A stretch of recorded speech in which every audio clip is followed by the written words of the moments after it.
আজকে কি আমি জিলাপি পাবো নামাজের পর? দেখতে ভিডিওটা দেখুন। আসসালামু আলাইকুম, আমি ইকরাম খান। এখন আমাদের এদিকে ধানের কাজ চলতেছে। কয়েকটা জমির ধান পাইকা গেছে, এগুলো মারাই করা হয়ে গেছে, এখন শুকানোর বেলা। তো এত রৌদ্র ভালো লাগে না কাজ টাজ করতে। সকালে উইটা ধানগুলারে রোদে দেওয়ার পরে আম্মু কইতেছে নামাজের সময় হয়ে গেছে, যা গোসল বোর করে নামাজ পড়তে যা। তো আমি বাসায় আইসা পড়লাম, আইসা গোসল টোসল করে নামাজের জন্য রেডি হইতেছি। গোসল করার পরে দেখি পাঞ্জাবি ধুইয়া রাখছিলাম সবগুলা, আয়রন ছাড়া সবগুলা। তো এখন কি করার, যেটা আছে এটাই পইরা রওনা দিলাম নামাজের জন্য। গিয়ে দেখি হুজুর বয়ান করতেছে, হুজুরের বয়ান শুনলাম, তারপরে নামাজ পড়লাম। নামাজ পড়ার পর বাইর হইলাম।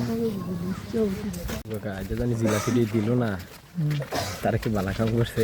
খুব বাজে একটা রাস্তা, এই গরমের মধ্যে নামাজ পড়তে আসছে, মিষ্টিমুখ করা উচিত ছিল। আজকে শুক্রবারে জুম্মার পরে তো জিলাপি দেয় নাই, তো ভাবছিলাম জিলাপির জন্য কি কি জার্নি করতে হয় এটা আপনাদের সাথে তুলে ধরবো। আচ্ছা যে জিলাপি দিছে না, এটা কোনো কাম হইলো?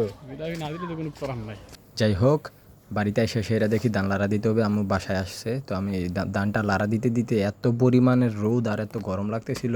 রোদের অত তাপ নাই, তবে গরমটা অতিরিক্ত বেশি লাগতেছিল, কেন জানি আমি বুঝি না, হয়তো বা আর্দ্রতার কারণে না কেন, এটা একটু আপনারা জানলে কমেন্টে জানাইন। ওকে, তো আমি লাড়া টাড়া দেওয়ার পরে বাসা যাই, বাসা থেকে পাঞ্জাবিটা খুইলা সেরে তারপরে এসে বসি, মোবাইল টিভি একটু ইয়ে করি, লাড়া দেই। এই অবস্থায় আজকে দিনটা গেছে আমার। তো মানে রোদ থেকে বাঁচার জন্য একটা ক্যাব আনছিলাম বাইরে দিয়া, বাই কক্সবাজার থেকে আনছিল, কাউ হ্যাট না কি যে বলে, এগুলোর নাম ভুলে গেছি।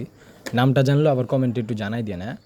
তো একটু নাটক মাটক করতেছিলাম, এমনি এমনি দিনটা কাটা। তারপর বিকেলের দিকে যেহেতু রোদের তাপ শেষ হয়ে গেছে, এই কারণে ধানগুলার একসাথে গুছাই নেই। গুছানোর পরে এগুলারে আম্মু চট দিয়া ডাইকা দেয়। চট মিন্স একটা তেরপাল টাইপের কিছু, কি বস্তা শিলাইয়া এটারে বানায়। এই যে আজকে বাবাই, কালকে দেখা হবে।